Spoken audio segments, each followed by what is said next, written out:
거면 쓰레기통에 넣어야지 왜 가방에 넣어. 그거 절도야. 20대 청년 민호가 유통기한이 지난 도시락을 몰래 가방에 넣으려다 갑자기 나타난 노인에게 손목을 덥석 잡힙니다. 이거 절도야. 창법제 329조. 노인의 날선 호통 소리가 울립니다.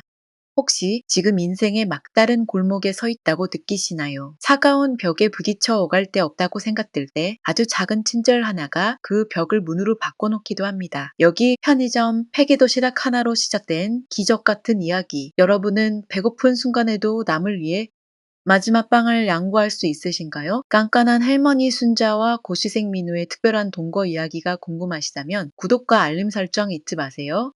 새벽 2시의 편의점은 마치 깊은 바닷속처럼 고요합니다. 웅웅거리는 냉장고 모터 소리만이 텅 빈 공간을 채우고 있습니다. 카운터 안쪽 27세의 고시생 민우는 꾸벅꾸벅 졸고 있습니다. 그의 낡은 패딩 점퍼, 소매 끝은 닳아서 올이 풀려 있고 콧등에는 금이 한 싸구려 안경이 위태롭게 걸쳐져 있습니다. 며칠째 잠을 설친 탓에 눈밑은 퀭합니다. 띠링, 문 열리는 소리에 민우가 화들짝 놀라 눈을 뜹니다. 어서 오세요. 들어온 손님은 70대 노인 순자입니다. 허름한 옷차림이지만 등은 대나무처럼 꼿꼿합니다. 그녀는 진열대를 훑어보는데 그 눈매가 예사롭지 않습니다. 마치 범인을 색출하는 형사처럼 날카롭고 매섭습니다. 민우는 다시 졸음이 밀려오는지 하품을 참으며 시계를 봅니다. 새벽 2시 5분 폐기 시간입니다. 민우는 주섬주섬 매대로 나와 유통기한이 막 지난 도시락들을 골라내기 시작합니다. 그의 손이 직화 제육볶음 도시락에 닿는 순간 배에서 꼬르륵 소리가 요란하게 울립니다. 민우는 주위를 살피더니 그 도시락을 슬그머니 계산대 및 자신의 가방 쪽으로 밀어 넣으려 합니다. 이봐, 젊은이. 서늘한 목소리가 민우의 등 뒤에 비수처럼 꽂힙니다. 민우는 흠칫 놀라 도시락을 떨어뜨릴 뻔합니다. 뒤를 돌아보니 순자가 지팡이로 바닥을 톡 치며 서 있습니다. 지금 그거 뭐 하는 겐까? 네. 이거 유통기한 지나서 폐기하려는 건데요. 순자의 입에서 벅조왕이 기관총처럼 쏟아져 나옵니다. 억양은 낮지만 단호합니다. 민우는 당황해서 얼굴이 벌개집니다. 아니, 저기 훔치려는 게 아니라요. 어차피 버릴 거라서 제가 좀 배가 고파서. 배가 고프면 사 먹어야지. 버릴 거라고네. 내 거가 되는 건 아니야. 원칙은 원칙이야. 편의점 주인이 알면 가만히 있겠어? 젊은 사람이 벌써부터 손버릇이 나빠서. 순자의 잔소리는 맵습니다. 민우는 입이 10개라도 할 말이 없습니다. 사실 알바생들이 폐기도시락으로 끼니를 때우는 건 암묵적인 관행이지만 법대로 따지면 할 말이 없는 노릇입니다. 민우는 고개를 푹 숙입니다. 그의 위축된 어깨가 더욱 작아 보입니다. 며칠째 삼각김밥 하나로 버틴 탓에 현기증이 핑돕니다. 순자는 그런 민우를 한심하다는 듯 혀를 차며 돌아섭니다. 계산대 위에 검은 통을 툭 올려놓습니다. 이거. 민우는 떨리는 손으로 바코드를 찍습니다. 1,000원입니다. 순자가 주머니에서 꼬깃꼬깃한 1,000원짜리 지폐를 꺼내 내밉니다. 민우가 거스름돈을 챙기려 금고를 여는 순간 그의 시선이 계산대 옆에 놓인 갓 구운 단팥빵에 머뭅니다. 김이 모락모락 나는 1,500원짜리 빵입니다. 민우는 잠시 망설이다가 주머니를 뒤적거립니다. 동전 몇 개와 꼬깃한 1,000원짜리 한 장이 나옵니다. 그의 전 재산입니다. 민호는 그 돈을 금고에 넣고 단팥빵 하나를 집어듭니다. 그리고 문을 나서려는 순자를 부릅니다. 저기 어르신, 순자가 멈춰섭니다. 뭐야, 또 뭐 훔치려고. 아니요, 이거 드세요. 민호가 따뜻한 단팥빵을 순자에게 내밉니다. 이게 뭔가? 단팥빵이요. 방금 구워서 따뜻해요. 이 새벽에 빈속으로 다니시면 속 쓰려요. 잠도 안 오고요. 순자의 눈이 휘둥그레집니다. 도둑 취급을 당하고도 화를 내기는커녕 빵을 건네는 이 청년의 행동을 도무지 이해할 수 없다는 표정입니다. 이거? 이거.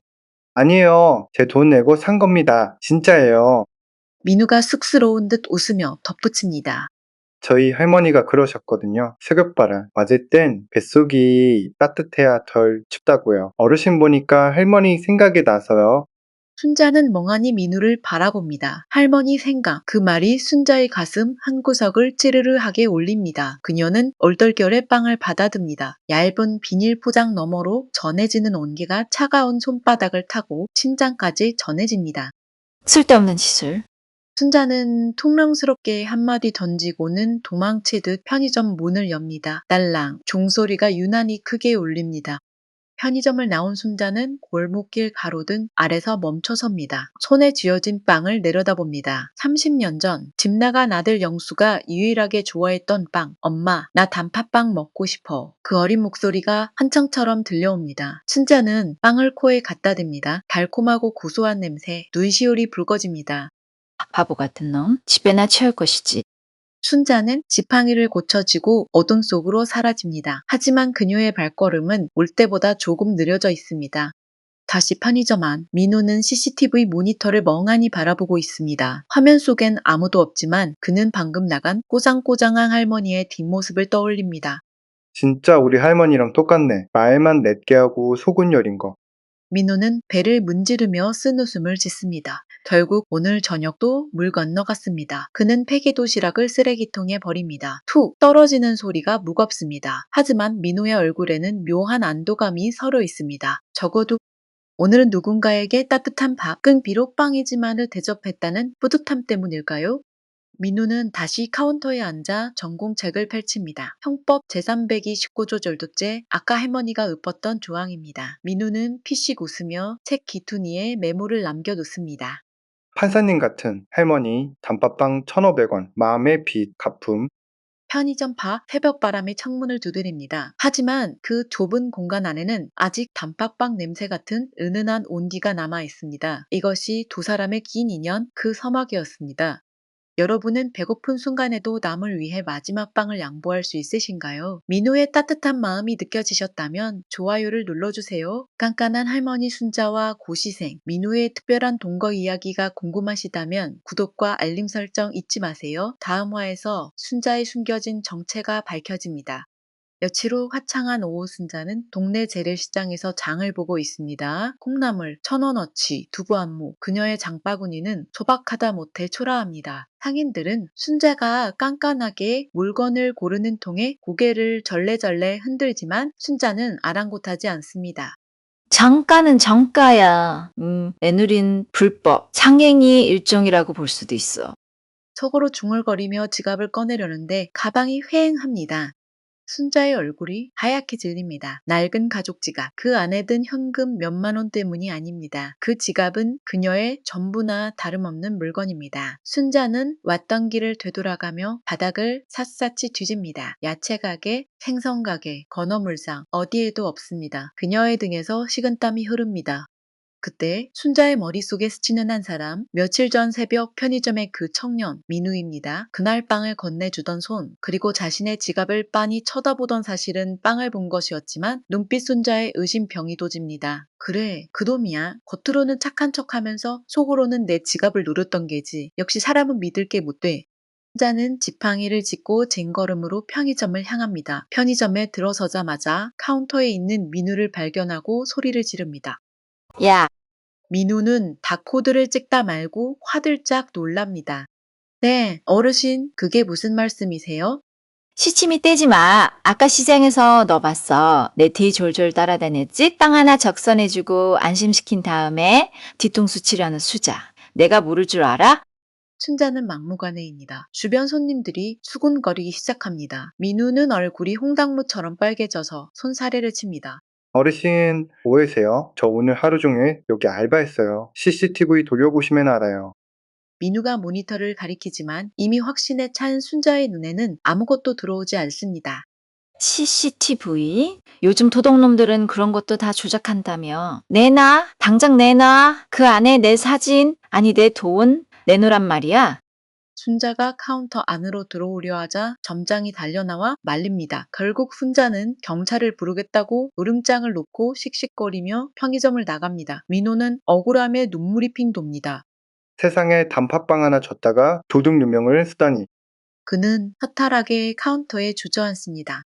그날 밤 하늘의 구멍이라도 뚫린 듯 잠대비가 쏟아집니다. 순자는 마루에 앉아 멍하니 빗소리를 듣고 있습니다. 지갑을 찾지 못했습니다. 경찰서에 신고했지만 분실물 접수만 하고 돌아 지갑 속에 든 아들 영수의 유일한 돌사진, 그리고 젊은 판사 시절 아들과 함께 찍은 마지막 사진. 영수야, 엄마가 미안해. 사진도 못 지키고. 순자의 눈에서 눈물이 주르륵 흘러내립니다. 빗소리에 묻혀 흐느낌 소리는 밖으로 새어나가지 않습니다. 그때 낡은 대문을 두드리는 소리가 들립니다. 쿵쿵쿵 바람 소리인가 싶어 무시하려는데 다시 한번 들립니다. 계세요, 어르신. 안에 계세요. 낯익은 목소리입니다. 순자는 눈물을 훔치고 지팡이를 짚으며 마당으로 나갑니다. 우산을 받쳐들고 대문을 삐그덕 엽니다. 대문 밖 가로등 불빛 아래 민우가 서 있습니다. 우산도 없이 비에 쫄딱 젖은 생쥐꼴입니다. 그의 한 손에는 검은 비닐봉지가 들려 있습니다. 너 여기가 어디라고? 행패 부리려고 왔냐? 순자가 쏘아붙입니다. 하지만 민우는 환하게 웃습니다. 빗물이 얼굴을 타고 흘러내려 눈을 제대로 뜨지도 못하면서 말입니다. 아니요, 이거 드리려고요. 민우가 비닐봉지를 내밉니다. 이게 뭔가? 지갑이요, 어르신. 지갑. 맞죠?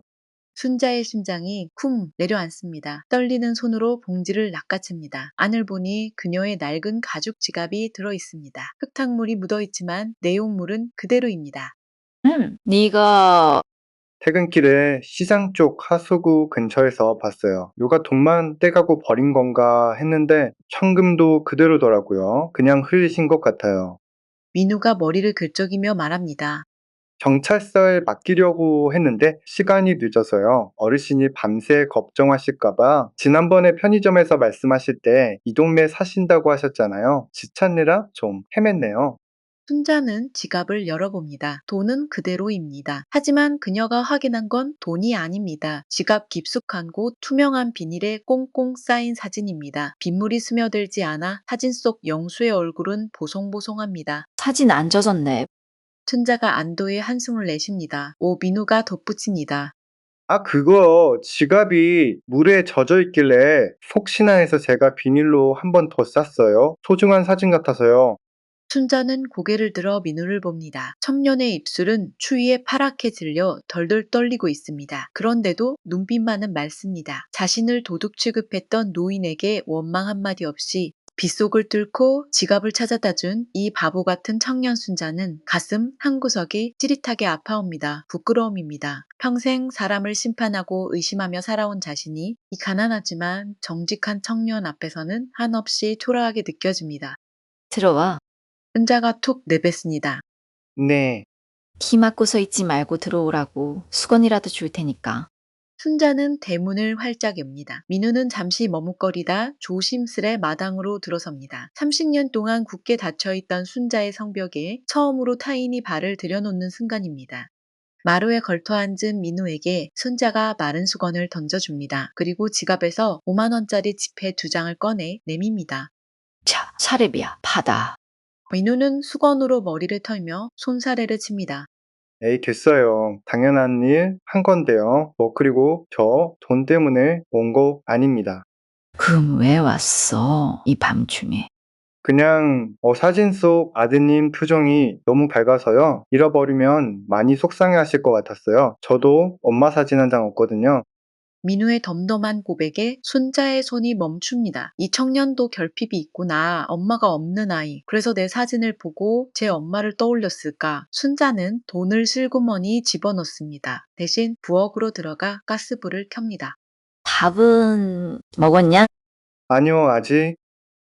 기다려. 국수라도 말아줄 테니까. 아, 정말 괜찮은데. 잔말 말고 기다려. 어른이신다면 받는 거야.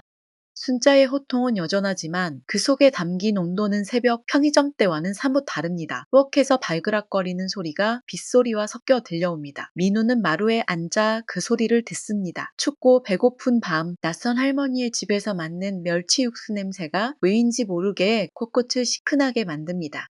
잠시 후 김이 모락모락 나는 잔치국수 한 그릇이 민우 앞에 놓입니다. 고명이라곤 신김치 송송 썬 게 전부지만 민우에게는 세상 어떤 진수성찬보다 귀한 음식입니다. 잘 먹겠습니다. 민우가 국수를 후루룩 들입니다. 뜨거운 국물이 식도를 타고 내려가며 꽁꽁 온몸을 녹입니다. 순자는 맞은편에 앉아 그 모습을 물끄러미 바라봅니다. 30년 전 영수가 학교 다녀와서 국수를 먹던 모습과 겹쳐 보입니다. 천천히 먹어치 한다. 순자의 투박한 한마디, 밖에는 여전히 비가 내리지만 낡은 집 안에는 두 사람의 온기가 작은 난로처럼 피어오르고 있습니다. 사라진 지갑이 되돌아온 날. 순자는 잃어버린 줄 알았던 사람에 대한 믿음을, 그리고 텅 비어있던 식탁의 주인을 다시 찾은 것만 같은 기분을 느낍니다. 며칠 뒤 민우가 사는 고시원 건물이 아수라장이 됩니다. 구청 직원들이 들이닥쳐 노란 딱지를 붙이고 건물주는 고래고래 소리를 지르고 있습니다. 아니 이게 불법객 증축이라니요? 내가 구청에 낸 세금이 얼만데. 사장님 사칭 옥탑방은 신고 안 된 거 맞잖아요. 당장 철거 명령 떨어졌어요. 세입자들 오늘부로 다 내보내세요. 민우는 4층 옥탑방 문 앞에서 마얀자실 서 있습니다. 보증금 200만 원, 그 돈이면 당장 다른 방을 구할 수 있지만 건물주는 나도 벌금 내느라 돈 없다 배째라라며 들어놓았습니다. 민우의 전 재산이 공중 분해될 위기입니다. 민우는 짐을 쌉니다. 낡은 캐리어 하나, 그리고 전공 서적 여권이 든 배낭 하나. 이게 그의 삶의 전부입니다. 고시원 총무는 미안한 듯 컵라면 한 박스를 민우의 손에 쥐어줍니다. 미안하다, 민우야. 나도 잘리게 생겨서 이거라도 가져가라. 형이 무슨 죄가 있어요. 괜찮아요. 갈 때 있겠죠? 민우는 억지로 웃어 보이며 고시원을 나섭니다. 갈 데가 있기는커녕 당장 오늘 밤 찜질방비 10,000원도 아까운 처지입니다. 그는 근처 놀이터 벤치에 짐을 내려놓고 멍하니 하늘을 봅니다. 파란 하늘이 야속할 만큼 맑습니다. 법이다 무슨 소용이야. 없는 놈은 맨날 당하기만 하는데. 민우가 혼잣말로 투덜거립니다. 그때 지팡이 소리가 또각또각 들려옵니다. 순자입니다. 그녀는 동네 마실을 나왔다가 우연히 혹은 걱정되어 일부러 이 광경을 지켜보고 있었습니다. 네? 노상방뇨, 노숙, 쓰레기 무단 투기, 사경범죄야. 젊은 놈이 대낮 붙었지? 순자의 타박에 민우가 힘없이 고개를 듭니다. 어르신, 저 쓰레기 안 버렸어요. 그냥 앉아 있는 거예요. 심꾸라지 보니 쫓겨맞구만. 보증금은? 못 준대요. 건물주가, 돈 없다고. 돈이 없긴 왜 없어? 저기 저 사람 손목에 찬 시계만 팔아도 네 보증금 2배는 나오겠네. 순자가 지팡이 끝으로 건물주를 가리킵니다. 건물주는 구청 직원과 신랑이 준인데 손목에는 번쩍이는 금시계가 걸려 있습니다. 주택임대차보호법 제3조 2호 임차 건물에 대해 경매가 실시된 경우에도 보증금 중 일정액은 다른 담보물권자보다 우선하여 변제받을 권리가 있다. 소액 임차인 최우선 변제권 몰라? 뭐 공부한다는 놈이 그것도 몰라서 당하고 있어? 순자의 입에서 법조항이 술술 나옵니다. 민우는 눈이 휘둥그레집니다. 이 할머니 보통 내공이 아닙니다. 아는데 당장 소송 걸 돈도 시간도 없어요. 오늘 잘 곳도 없는데 무슨 소송이에요? 민우의 목소리가 기어들어갑니다. 순자는 잠시 혀를 차더니 주머니에서 꼬깃 탄 종이 한 장을 꺼내 민우에게 줍니다. 이거 가져가서 내용 증명 보내. 내가 불러주는 대로 적어. 비하에 불법 행위로 인한 임대차 계약 해지 및 보증금 반환 청구. 이거 보내면 건물주도 쫄아서 돈 내놓을 거야. 순자는 즉석에서 법률 상담을 해줍니다. 어르신, 뭐 하시는 분이세요? 변호사세요? 변호사? 그런 장사치랑 비교하지 마. 난 법대로 사는 사람이야. 순자는 콧방귀를 낍니다. 그리고 민호의 짐가방을 곁눈질로 훑어봅니다. 그래서 오늘 밤은 어디서 잘 건데? 찜질방이나 뭐 정한되면 친구네 가보려고요. 거짓말입니다. 갈 친구도 없습니다. 순자는 민우의 거짓말을 꿰뚫어 봅니다. 따라와. 네. 갈 데 없다며? 우리 집 문간방 비어 있어. 창고로 쓰던 방이라 곰팡내 좀 나겠지만 뒷바닥보단 나을 거야. 민우는 귀를 의심합니다. 며칠 전만 해도 도둑 취급하던 할머니가 방을 내준다니. 어르신, 왜 저한테, 공짜는 아니야. 세상에 공짜 점심은 없어. 순자가 단호하게 손가락 3개를 펴니다. 초거친 입주 성립 안 되게 내 허락받고 들어와. 둘째, 방세 대신 청소랑 밥은 네가 해. 내가 허리가 아파서 걸레질을 못하겠어. 셋째, 내 물건에 손대면 그땐 진짜 경찰 부를 거야. 알겠어? 민우는 잠시 멍하니 있다가 벌떡 일어나 90도로 허리를 숙입니다. 네, 알겠습니다. 감사합니다. 어르신, 아니, 주인님, 주인님은 무슨 얼른 짐이나 챙겨.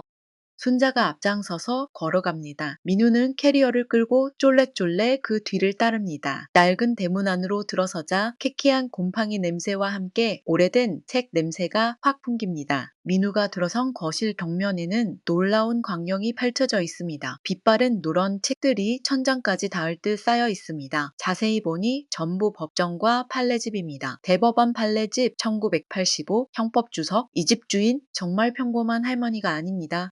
빵은 저기야. 짐 풀고. 순자가 손가락으로 구석진 방을 가리킵니다. 민우는 짐을 풀 새도 없이 앞치마부터 두릅니다. 냉장고를 열어보니 시들한 파와 두부, 멸치 몇 마리가 전부입니다. 민우는 솜씨를 발휘해 보글보글 된장찌개를 끓입니다. 구수한 냄새가 냉랭하던 집안의 공기를 밀어내고 따뜻하게 채웁니다. 옥상 앞에 앉은 순자. 김이 모락모락 나는 찌개를 보며 숟가락을 들지 못합니다. 늘 혼자 찬밥에 물 말아 먹던 식탁에 누군가가 차려준 뜨거운 찌개가 놓여 있습니다. 짜지 않게 끓였냐? 네, 슴슴하게 했습니다. 순자가 국물을 한 숟가락 뜹니다. 뜨거운 국물이 목을 타고 넘어가며 가슴 속 응어리진 무언가를 녹여내는 것 같습니다. 먹을만 하네. 순자의 투박한 칭찬. 민우는 그제야 안도하며 밥을 한 숟가락 크게 뜹니다. 잘 먹겠습니다. 두 사람의 숟가락 부딪히는 소리가 고요한 집안을 채웁니다. 법대로만 살아온 깐깐한 할머니와 법의 보호를 받지 못해 쫓겨난 청년, 다 어울리지 않을 것 같은 두 사람의 기묘한 동거는 이렇게 된장찌개 냄새와 함께 시작되었습니다. 동거가 시작된 지 일주일째, 민우는 이 집의 규칙에 제법 적응해가고 있습니다. 아침 6시 기상마당 쓸기, 순자의 아침상 차리기, 깐깐한 순자의 잔소리는 여전하지만 밥상머리에서 툭툭 던져주는 계란 프라이 하나에 민우는 묘한 정을 느낍니다. 어느 날 새벽 민우는 목이 말라 잠에서 깹니다. 부엌으로 나가 물을 마시려는데 안방 문틈으로 희미한 불빛이 새어나오고 있습니다. 그리고 웅얼거리는 소리가 들립니다. 피고인, 당한수, 외대. 민우는 도둑이라도 든 줄 알고 숨을 죽인 채 방문 쪽으로 다가갑니다. 살짝 열린 문틈으로 안을 들여다 순자는 침대에 앉아 있는 게 아니라 책상 앞에 꼿꼿이 앉아 있습니다. 스탠드 불빛 아래서 돋보기를 쓰고 두꺼운 스크랩북을 넘기고 있습니다. 그런데 그녀의 눈은 초점이 없습니다. 자고 있는 것입니다. 피고인 강현수를 징역 3년에 처한다. 피고인은 가족을 버리고 도주하였으며 이는 반인륜적인 범죄로서 순자의 목소리는 낮고 건조합니다. 하지만 그 속에 서린 서슬퍼런 기운은 소름이 돋을 정도입니다. 민우는 등골이 오싹해집니다. 강현수라면 며칠 전 통화에서 들었던 조카 이름입니다. 순자는 꿈속에서도 조카를 재판하고 있는 걸까요? 그때 순자가 갑자기 책상을 쾅 치며 오열하기 시작합니다. 내가 잘못했어. 판결이 틀렸어. 내가 내 새끼한테 징역을 때린 거야. 나쁜 년, 독한 년. 순자는 자신의 가슴을 주먹으로 탕탕 칩니다. 그 소리가 텅 빈 방 안에 둔탁하게 울립니다. 민우는 놀라서 방문을 열고 들어갑니다. 어르신, 왜 그러세요? 정신 차리세요. 민우가 순자의 어깨를 흔들자 순자가 화들짝 놀라며 깹니다. 그녀의 눈동자가 심하게 흔들립니다. 식은땀으로 젖은 얼굴은 창백합니다. 순자는 민우를 멍하니 바라보다가 자신이 펴놓은 스크랩북을 황급히 덮습니다. 너 언제 들어왔어? 남의 방에 함부로 들어오면 주거 침입이라고 했지. 순자가 버럭 소리를 지르지만 목소리에는 힘이 없습니다. 민우는 물컵을 건네며 조심스럽게 말합니다. 죄송해요. 밖에서 오시는 소리가 들려서 안문 꾸셨어요. 순자는 물을 단숨에 들이켭니다. 물이 턱으로 흘러내립니다. 민우가 수건으로 닦아주려 하자 순자는 손을 내줬습니다. 나 혼자 있고 싶어. 민우는 머뭇거리다 방을 나옵니다. 하지만 방문이 닫히기 직전 책상 위에 놓인 스크랩북에 펼쳐진 페이지를 보고 맙니다. 빛바랜 신문기사 서리빨 판사 강순자 친오빠에게 실형 선고법 앞엔 혈육도 없다. 1995년의 기사입니다. 사진 속 젊은 순자는 법복을 입고 냉철한 표정으로 앉아 있습니다. 하지만 그 눈빛은 슬퍼 보입니다. 민우는 거실 소파에 앉아 생각에 잠깁니다. 순자가 잠꼬대처럼 웃던 강현수는 조카가 아니라 기사 속 친오빠였던 걸까? 아니면 조카의 이름이 오빠와 같은 걸까? 민우는 혼란스럽습니다. 가족을 버린 죄라 순자는 과거의 어떤 판결 때문에 평생 가족과 등지고 살아온 게 분명합니다. 그리고 그 죄책감이 악몽이 되어 매일 밤 그녀를 괴롭히고 있는 것입니다. 다음날 아침 식탁의 분위기는 무겁습니다. 순자는 간밤의 일을 기억 못하는 척 밥만 깨작거립니다. 하지만 숟가락을 쥔 손이 미세하게 떨리고 있습니다. 그리고 밥을 먹다 말고 뜬금없는 말을 합니다. 민우야, 너 아침 먹었니? 밥상 차려라. 민우는 입안에 밥을 가득 넣은 채 멈칫합니다. 어르신, 지금 드시고 계시잖아요. 그렇구나. 내가 정신이 없네. 순자는 당황하며 숟가락을 내려놓습니다. 그리고 냉장고를 열더니 TV 리모컨을 야채 칸에 집어넣으려 합니다. 민우가 달려가 리모컨을 뺐습니다. 어르신, 왜 이러세요? 어디 편찮으세요? 순자는 멍한 눈으로 민우를 봅니다. 그 눈빛은 어젯밤 악몽을 꿀 때와 똑같습니다. 초점이 없고 공허합니다. 내가 왜 이러지? 머릿속에 안개가 낀 것 같아. 순자가 관자놀이를 꾹꾹 누릅니다. 민우는 직감합니다. 이건 단순한 건망증이 아닙니다. 치매입니다. 민우는 순자를 부축해 소파에 앉힙니다. 그리고 어젯밤 본 스크랩북 이야기를 꺼냅니다. 어르신, 어제 꿈에서 재판하셨잖아요. 오빠분 이야기하시는 것 같은데, 순자의 몸이 굳습니다. 뒤에 그거죠. 기사 봤어요. 판사님이셨더라고요. 그것도 아주 대단하신. 민우의 말에 순자는 고개를 떨굽니다. 깊은 한숨이 터져 나옵니다. 대단하긴. 제 가족고 잡아먹은 독한 년이지? 법복 입은 저승사자였어. 나는 순자는 띄엄띄엄 과거 이야기를 털어놓습니다. 가난했던 시절, 오빠가 동생 순자의 학비를 대기 위해 사기에 연루되었고, 판사가 된 순자는 원칙대로 오빠에게 실형을 선고했다는 것. 그 일로 오빠는 감옥에서 병을 얻어 죽고, 울케는 도망갔으며, 조카 현수는 고아가 되었다는 이야기입니다. 그때 내가 눈 딱 감고 봐줬더라면 적어도 오빠가 그렇게 죽진 않았을 텐데 내 정의가 내 가족을 죽였어. 순자의 눈에서 붉은 눈물이 떨어집니다. 민호는 아무 말 없이 순자의 거친 손을 잡아줍니다. 법대로를 외치던 깐깐한 할머니가 사실은 평생을 죄인으로 살아왔다는 사실이 가슴 아픕니다. 어르신 잘못 아니에요. 판사로서 할 일을 하신 거잖아요. 오빠분도 하늘에서 이해하셨을 거예요. 민호의 위로에 순자는 고개를 젓습니다. 아니 이해 못해. 현수 그놈 눈빛을 보면 알아. 날 죽이고 싶어하는 그 눈빛. 내가 벌 받는 거야. 그래서 내 머리가 점점 고장나는 거야. 잊어버리라고? 차라리 다 잊고 미쳐버리라고? 순자의 자주 섞인 말. 민호는 가슴이 먹먹합니다. 치매는 순자에게 형벌일까요? 아니면 도피처일까요? 민호는 결심합니다. 이 외로운 판사님의 마지막 변호인이 되어드리기로 그녀가 스스로에게 내린 무기징역 같은 죄책감에서 벗어날 수 있도록 돕겠다고 다짐합니다. 그날 오후 민우는 약국에 가서 뇌 영양제와 치매 예방에 좋다는 견과류를 사옵니다. 그리고 순자의 책상 위에 슬그머니 올려둡니다. 메모지 한 장과 함께 피고인 강순자님, 무죄입니다. 이제 그만 스스로를 석방해 주세요. 국선 변호인 김민우. 순자는 메모를 보고 피식 웃습니다. 눈가에 고인 눈물을 닦으며 견과류 한 줌을 입에 털어넣습니다. 고소한 맛이 씁쓸한 입안을 채웁니다. 아주 오랜만에 순자는 악몽 없는 잠을 청할 수 있을 것 같습니다. 평화로운 오후, 민우는 마당 수도가에서 이불 빨래를 밟고 있습니다. 순자는 툇마루에 앉아 콩을 까며 민우를 흐뭇하게 바라봅니다. 며칠 전 민우의 메모를 받은 뒤로 순자의 표정은 한결 부드러워졌습니다. 그때 대문 밖에서 빵빵거리는 클락션 소리가 요란하게 울립니다. 고급 세단 한 대가 두 분 골목길을 꽉 채우며 멈춰 섭니다. 차문이 열리고 40대 후반의 남자가 기름진 머리에 명품 정장, 하지만 어딘가 비열해 보이는 인상, 순자의 조카 강현수입니다. 어머님, 저 왔습니다. 현수가 대문을 발로 차듯 열고 들어옵니다. 순자의 얼굴이 순식간에 굳어집니다. 콩깍지가 담긴 바구니가 엎어집니다. 네가 여긴 웬일이냐? 순자의 목소리가 차갑게 떨립니다. 현수는 마당에 널린 빨래와 민우를 훑어보며 비릿한 웃음을 짓습니다. 웬일이라뇨. 하나뿐인 조카가 무난 인사 좀 왔다는데. 근데 이 촌스러운 놈은 뭡니까? 식모라도 들이셨어요? 민우는 발을 멈추고 현수를 쳐다봅니다. 무례한 말투, 직감적으로 빌런임을 느낍니다. 안녕하세요. 저는 여기서 지내는 김민우라고 합니다. 민우가 꾸벅 인사를 하지만 현수는 대꾸도 없이 텐마루로 올라가 순자 옆에 털썩 앉습니다. 조건만 간단히 하죠. 요양원입니다. 자리 하나 났어요. 강남 최고급 VIP 시설이에요. 이번엔 가시죠. 네?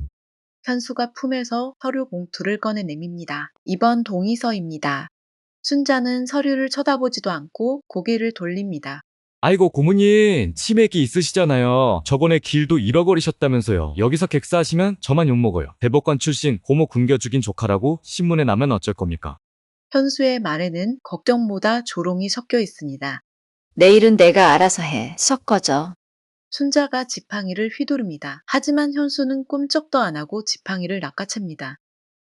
라보님 좋게 말할 때 들으세요. 아버지가 누구 때문에 감옥에서 돌아가셨는데요. 저한테 이 정도는 해주셔야죠. 그 재산 다 싸들고 가실 겁니까? 어차피 저한테 올 거 미리 좀 당겨주시면 덧납니까? 현수의 본심이 튀어나옵니다. 아버지의 죽음을 핑계로 순자의 재산을 노리는 것입니다. 순자는 충격과 분노로 말을 잇지 못하고 가슴을 부여잡습니다. 이 나쁜 놈. 나쁜 놈 하 누가 할 소리. 판사님 칠면에 조카 학비 한번 대준 적 있으세요? 영수 형한텐 소고기 먹이고 저한텐 멸치 대가리만 줬잖아요. 난 늘 투명인간 취급했으면서 이제 와서 조카 노릇 바라지 마세요. 이건 정당한 권리 행사니까. 현수가 순자의 손에 억지로 볼펜을 쥐어주려 합니다. 자 여기 도장만 찍으세요. 그럼 편하게 모셔다 드릴게. 순자가 버둥거리지만 남자의 힘을 당해낼 재간이 없습니다. 그때 물에 젖은 민우가 텐마루로 뛰어오릅니다. 그만하세요. 할머니가 싫다시잖아요. 민우가 현수의 팔목을 낚아챕니다. 현수가 인상을 찌푸리며 민우를 노려봅니다. 돈 뭐야. 남의 집안일에 끼어들지 말고 꺼져. 현수가 민우를 밀칩니다. 민우는 뒤로 넘어지면서도 순자를 감쌉니다. 남, 아니에요. 제가 보호자예요. 당장 나가세요. 경찰 부르기 전에. 민우의 눈빛이 매섭습니다. 평소 위축되어 있던 고시생의 모습이 아닙니다. 보호자 하 웃기고 있네. 너 뭐냐? 꽃뱀이야? 늙은이 꼬셔서 한몫 챙기려는 제비족이냐? 현수가 낄낄거리며 비웃습니다. 순자가 벌떡 일어납니다. 떠추. 이놈은 내 손님이야. 내 눈보다 100배, 1000배 나은 내 식구다. 당장 나가. 주거침 입죄를 신고하기 전에. 순자의 서슬퍼런 호통에 현수가 움찔합니다. 늙은 호랑이의 기세가 아직 살아있습니다. 현수는 씩씩거리며 일어납니다. 서류 봉투를 다시 챙기며 순자와 민우를 번갈아 노려봅니다. 봐요. 법적으로 내가 유일한 효력이에요. 고모님이 제 발로 기어 나오게 만들어 드릴 테니까. 현수는 민우에게 어깨빵을 하며 대문을 나갑니다. 고급 세단이 요란한 소리를 내며 사라집니다. 순자는 그제야 다리에 힘이 풀려 주저앉습니다. 손이 사시나무 떨듯 떨립니다. 민우가 급히 물을 떠옵니다. 어르신, 괜찮으세요? 약 드세요. 순자는 약을 삼키고 민우의 손을 잡습니다. 거친 손입니다. 야한하다. 험한 꼴 보여서. 아니에요. 제가 죄송해요. 더 빨리 막았어야 했는데. 민우는 순자의 등을 토당해줍니다. 순자는 30년 전 오빠에게 징역을 선고하던 날 법정에서 울부짖던 어린 현수의 눈빛을 떠올립니다. 그 눈빛이 30년이 지나 괴물이 되어 돌아왔습니다. 넌 말이 맞아. 내가 쟤를 괴물로 키웠어. 차별하고 무시하고 죗값을 받는 거야. 순자의 자책. 하지만 민우는 고개를 젓습니다. 괴물은 스스로 괴물이 되기를 선택한 거예요. 어르신 탓 아니에요. 그리고 이제 혼자 아니시잖아요. 제가 있잖아요. 민우의 듬직한 말에 순자는 눈시울이 붉어집니다. 피 한 방울 안 섞인 남이 피를 나눈 조카보다 더 따뜻합니다. 이것이 가족이 아니면 무엇일까?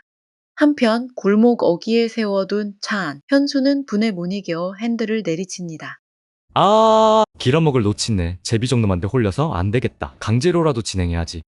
현수는 휴대폰을 꺼내 어딘가로 전화를 겁니다. 김 원장님 접니다. 치매 진단서 말인데요. 좀 급하게 필요한데, 네, 돈은 얼마든지 드릴게요. 최대한 중증으로 끊어주세요. 금치 산자 신청해야 하거든요. 현수의 입가에 비열한 미소가 번집니다. 합법적으로 순자를 가두고 재산을 뺏을 계획이 시작된 것입니다. 저택의 담장 너머로 먹구름이 몰려오고 있습니다. 순자와 민우에게 닥칠 위기를 예고하듯이. 어르신, 저 다녀올게요. 점심은 냉장고에 있는 거 데워 드세요. 무슨 일 생기면 바로 전화하시고요. 순자는 대답 대신 부엌에서 보자기를 들고 나옵니다. 가져가. 밖에서 사 먹는 밥. 조미료 투성이다. 몸 버려. 3단 찬압 도시락입니다. 묵직합니다. 어르신 언제 이런 걸 다. 민우는 코끝이 찡해집니다. 며칠 전 편의점 도시락을 훔치려던 오해였지만 자신이 이제는 누군가가 싸준 도시락을 들고 나갑니다. 도서관 휴게실. 점심시간이 되자 민우는 도시락을 펼칩니다. 1단에는 잡곡밥, 2단에는 멸치볶음과 김치, 그리고 3단에는 노란 계란말이가 가득 차 있습니다. 그런데 계란말이 모양이 좀 특이합니다. 다진 파가 아주 듬뿍 들어가 있어 초록색 점이 콕콕 박혀 있습니다. 계란말이네. 맛있겠다. 민우는 계란말이 하나를 입에 넣습니다. 짭조름하고 고소한 맛, 그리고 씹을 때마다 터지는 파의 향긋함. 순간 민우의 머릿속에 벼락 같은 기억이 스칩니다. 6살 무렵의 보육원, 식당, 어린 민우는 밥을 안 먹고 투정 부리고 있습니다. 나 파 싫어. 안 먹어. 그때 주방 아주머니가 다가와 민우의 식판에 계란말이를 올려줍니다. 이건 그냥 계란말이가 아니야. 튼튼해지는 마법가루를 뿌린 거야. 한 번만 먹어봐. 어린 민우가 조심스레 한 입 먹습니다. 파 맛이 안 나고 달콤합니다. 우와, 맛있다. 더 줘요. 민우는 젓가락을 멈추고 계란말이를 응시합니다. 그 맛이다. 보육원 주방 아주머니가 해주던 그 맛, 아니 그보다 더 오래전 흐릿한 기억 속에 엄마가 해줬던 것 같은 맛. 민우는 목이 메어 밥을 넘기지 못합니다. 같은 시각 순자의 집. 순자는 민우가 나간 뒤 텅 빈 밥상에 앉아 있습니다. 그녀의 앞에도 계란말이가 놓여 있습니다. 그녀는 젓가락으로 계란말이를 쿡 찌릅니다.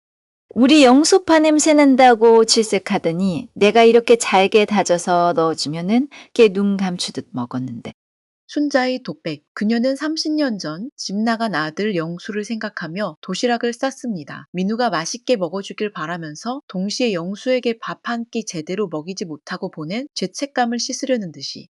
저녁 무렵 민우가 돌아옵니다. 빈 도시락 통을 내미는 민우의 표정이 묘합니다. 어르신 도시락 정말 잘 먹었습니다. 특히 계란말이가 너무 맛있었어요. 입에 맞았다니 다행이네. 파를 많이 넣어서 싫어할까봐 걱정했는데 순자가 빈통을 받아들며 안도합니다. 그때 민우가 셔츠 소매를 걷어 올리고 손을 씻으려 합니다. 순자의 시선이 민우의 오른쪽 팔목 안쪽에 머뭅니다. 작은 화상 흉터, 소승달 모양입니다. 순자의 눈동자가 흔들리. 너 그 흉터. 네? 아, 이거요. 어릴 때 다리미에 대었대요. 고아원 원장님이 그러시더라고요. 민우는 아무렇지 않게 대답합니다. 하지만 순자는 숨이 턱 막힙니다. 30년 전 5살이었던 영수가 다림질하던 순자 옆에서 장난치다 대인 흉터, 위치도 모양도 똑같습니다. 설마 그럴 리가 없습니다. 영수는 죽었다고 들었습니다. 10년 전 먼 친척에게서 교통사고로 죽었다는 소식을 전해 들었습니다. 그런데 눈앞에 이 청년이. 순자는 떨리는 손으로 민우의 팔을 잡으려다 멈춥니다. 너무나 간절한 희망은 때로 고문이 됩니다. 만약 사실이 아니라면 그 실망감을 견딜 수 없을 것 같습니다. 순자는 애써 태어난 척 고개를 돌립니다. 조심하지 그랬어. 흉지게. 옛날 일이잖아요. 괜찮아요.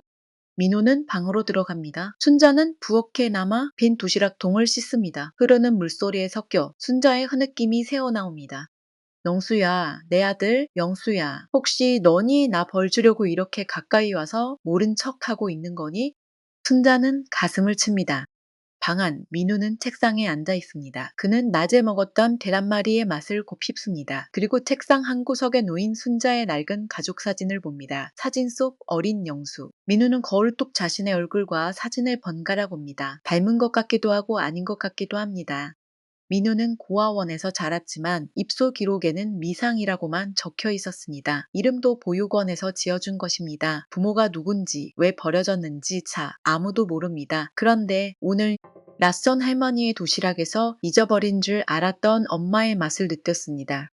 민우는 휴대폰을 꺼내 검색창에 실종 아동 찾기를 입력합니다. 그리고 망설이다가 창을 닫습니다. 만약 순자가 진짜 엄마라면 자식을 버리고 혹은 잃어버리고 판사로서 성공하려 했던 비정한 엄마라면 민우는 두렵습니다. 지금의 이 따뜻한 관계가 진실 앞에서 산산조각 날까봐. 아니야, 그냥 우연일 거야. 세상에 계란말이 맛이 다 비슷하지. 뭐. 민우는 애써 부정하며 책을 펼칩니다. 하지만 활자는 눈에 들어오지 않고 밖에서 들려오는 순자의 달그락거리는 설거지 소리만 가슴을 두드립니다. 도시락 하나로 연결된 두 사람의 과거. 그것은 우연일까 필연일까? 진실의 문은 아주 조금 열렸습니다. 그 문을 활짝 열 것인지 아니면 닫아둘 것인지는 이제 두 사람의 선택에 달렸습니다. 밤은 깊어가고 부엌의 불빛은 오래도록 꺼지지 않았습니다. 기억이란 참 얄궂습니다. 지키고 싶은 추억은 모래알처럼 빠져나가고 잊고 싶은 악몽은 끈질기게 달라붙으니까요. 현수의 검은 손길이 닿은 약병 하나가 순자의 머릿속 안개를 더욱 짙게 만들고 있습니다. 이제 순자에게 남은 건 아들에 대한 그리움이라는 본능뿐입니다. 우가 알바를 가고 순자가 낮잠에 든 사이 대문이 소리 없이 열립니다. 현수입니다. 그는 지난번 소란 이후 대놓고 찾아오지는 않았지만 호시탐탐 기회를 엿보고 있었습니다. 현수는 익숙하게 마당을 가로질러 부엌문으로 들어옵니다. 예전에 살았던 기억으로 숨겨둔 열쇠 위치를 알고 있습니다. 현수는 살금살금 안방으로 들어갑니다. 순자는 깊은 잠에 빠져 있습니다. 현수는 책상 위에 놓인 약통을 집어듭니다. 치매 진행을 늦추는 인지기능 개선제입니다. 현수는 주머니에서 똑같이 생긴 약통을 꺼냅니다. 겉모양은 같지만 내용물은 단순한 비타민제입니다. 죄송해요. 조금만 더 빨리 늙으세요. 그래야 제가 살죠. 현수는 비릿한 미소를 지으며 약통을 바꿔치게 합니다. 그리고 서랍을 뒤져 인감도장 위치까지 확인한 뒤 도둑고양이처럼 빠져나갑니다.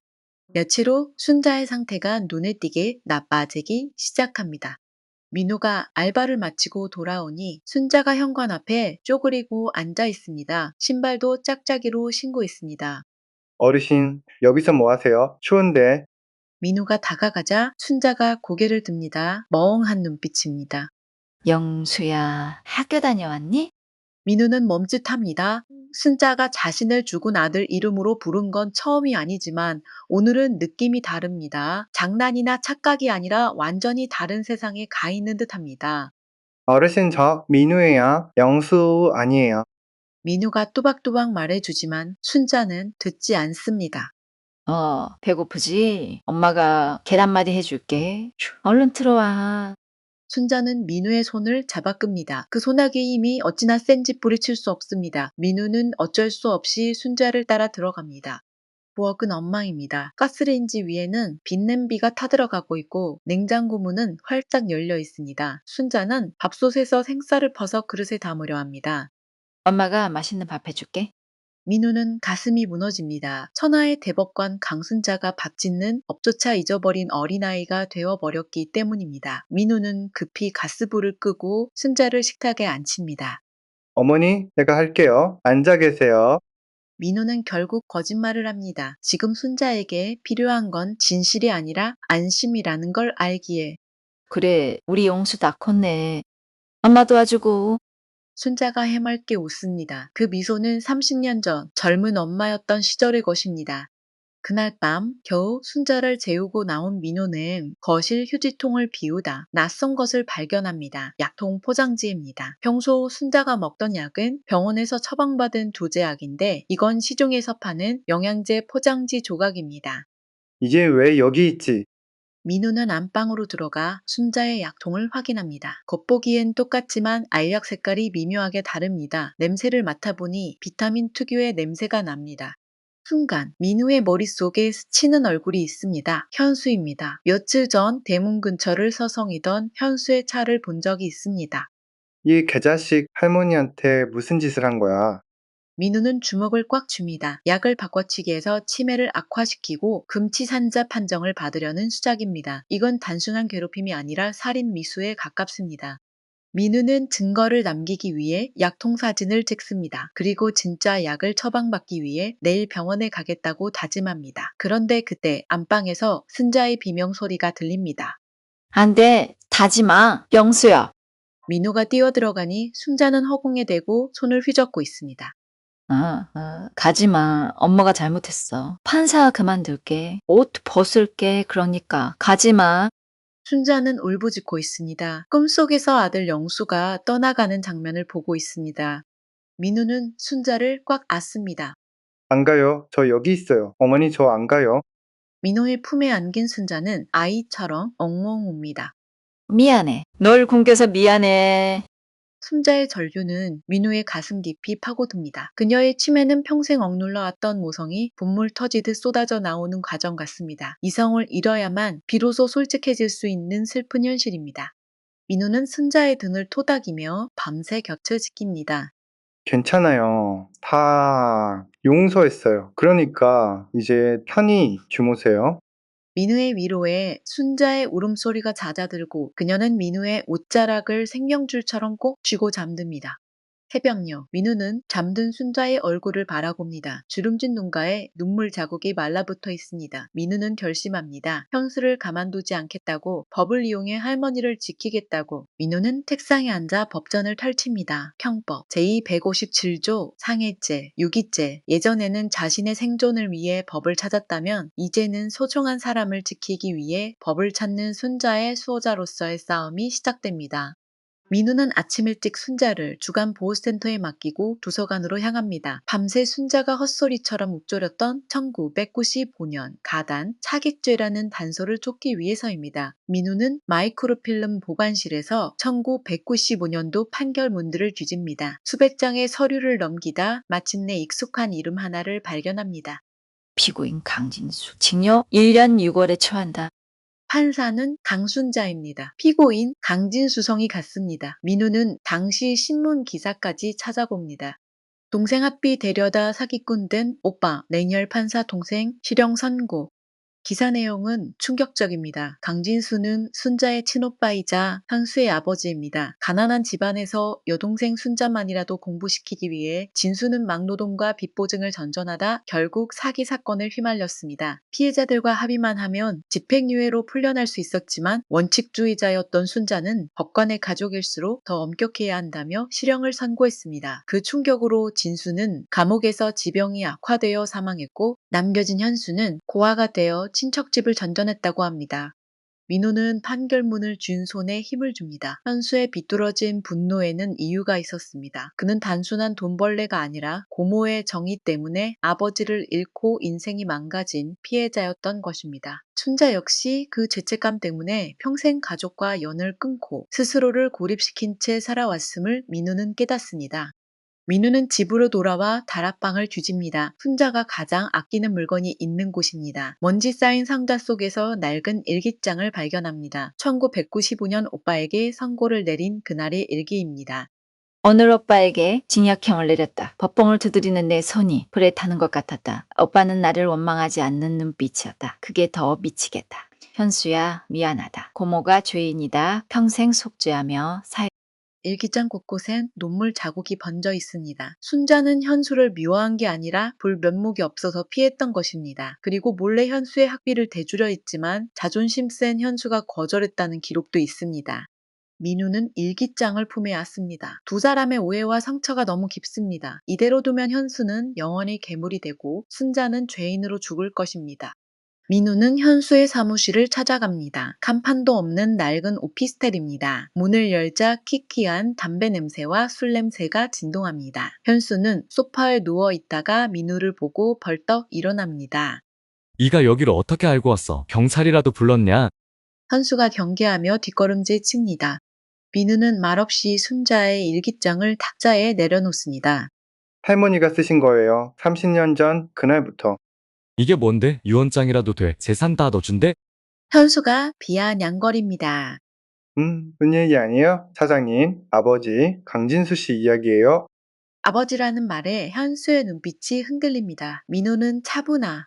할머니는 오빠를 감옥에 보낸 게 아니라 본인을 감옥에 가두신 거예요. 평생을 죄책감 속에서 사셨어요. 이거 읽어보세요. 그리고 약 바꿔치기 한 거 경찰에 신고 안 할게요. 대신 할머니 한 번만 찾아뵈세요. 용서받으러 가는 게 아니라 용서해주러 가세요. 민우는 뒤도 돌아보지 않고 사무실을 나섭니다. 현수는 멍하니 일기장을 바라보다가 떨리는 손으로 첫 장을 넘깁니다. 오빠, 미안해. 정말 미안해. 첫 문장부터 순자의 절절한 후회가 쏟아집니다. 한수는 거칠게 책장을 넘기다가 멈춥니다. 어린 시절 자신의 입학식 날 순자가 몰래 학교 뒤편에서 지켜보고 있었다는 내용과 현수가 아플 때 병원비를 익명으로 보냈다는 내용입니다. 거짓말, 다 거짓말이야? 현수는 일기장을 집어던지려다 가슴에 품고 오열합니다. 나, 고모가 날 버린 게 아니었어? 나를 보고 있었어? 30년 동안 쌓아온 증오의 탑이 무너져 내립니다. 밖에서 기다리던 민우는 현수의 울음소리를 듣습니다. 그는 밤하늘을 올려다봅니다. 순자가 있는 방향입니다. 어르신, 조금만 기다리세요. 가족이 돌아갈 거예요. 민우의 눈시울도 붉어집니다. 그는 법전으로 세상을 배웠지만 오늘에서야 법보다 강한 것은 사람의 진심이라는 것을 배웁니다. 이제 남은 것은 법정에서 순자를 구해내는 일뿐입니다. 하지만 가장 큰 적이었던 현수의 마음을 돌렸으니 희망이 있습니다. 어둠이 걷히고 새벽이 오고 있습니다. 청년 후견인 계시심판일입니다. 법정화는 팽팽한 긴장감이 감놉니다. 현수는 옹고석에 앉아 고개를 숙이고 있습니다. 며칠 전 민우가 건넨 일기장 때문인지 그의 표정은 복잡합니다. 하지만 이미 소송은 진행되었고 빚쟁이들의 독촉 때문에 멈출 수도 없는 상황입니다. 피고 인석에는 휠체어를 탄 순자가 앉아 있습니다. 멍한 눈빛으로 법정 천장을 올려다봅니다. 평생 재판장석에서 내려다보던 풍경을 가장 낮은 곳에서 올려다보는 기분은 어떨까요? 재판장이 순자에게 묻습니다.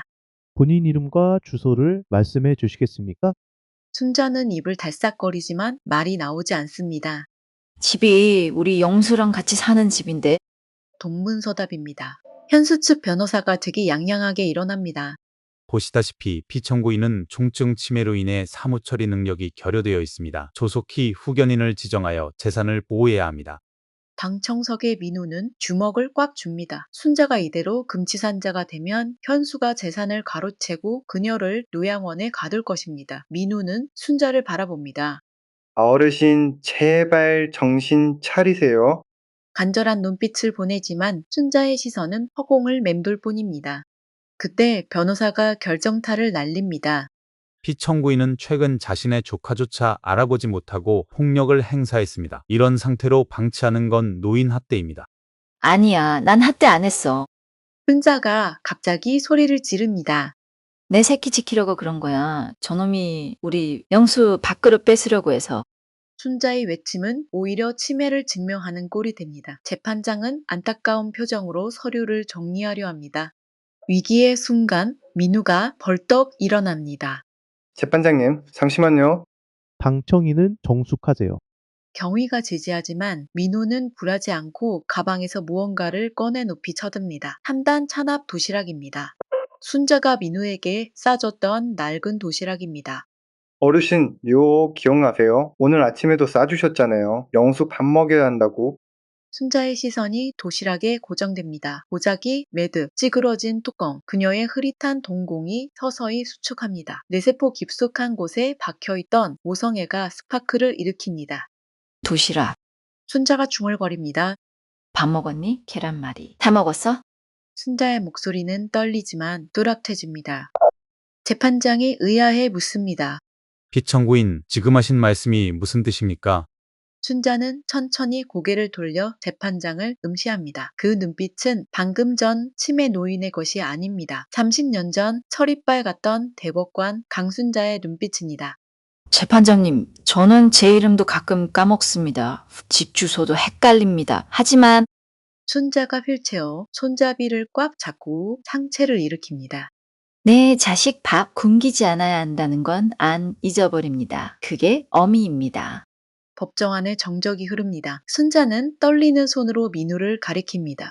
저 아이는 내 아들이 아닙니다. 피 한 방울 안 섞인 남입니다. 하지만 나를 지켜줬습니다. 내가 미쳐 날뛸 때도 똥오줌 못 가릴 때도 곁에 있어줬습니다. 그런데 핏줄이라는 이유만으로 재산을 탐내는 저 조카놈이 내 보호자가 된다고요? 법이 그렇다면 그 법은 쓰레기입니다.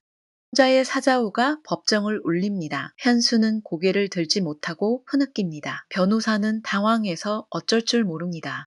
피 청구인은 지금 심신미약 상태에서 횡설수설하고 있습니다. 닥치시오. 변호인, 순자가 호통칩니다.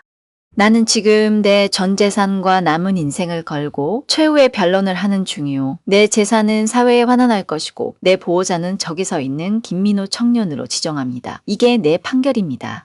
재판장은 잠시 침묵하다 안경을 고쳤습니다. 피 청구인의 의사가 매우 명확해 보이는군요. 현수가 자리에서 일어납니다. 눈물 범벅인 얼굴입니다.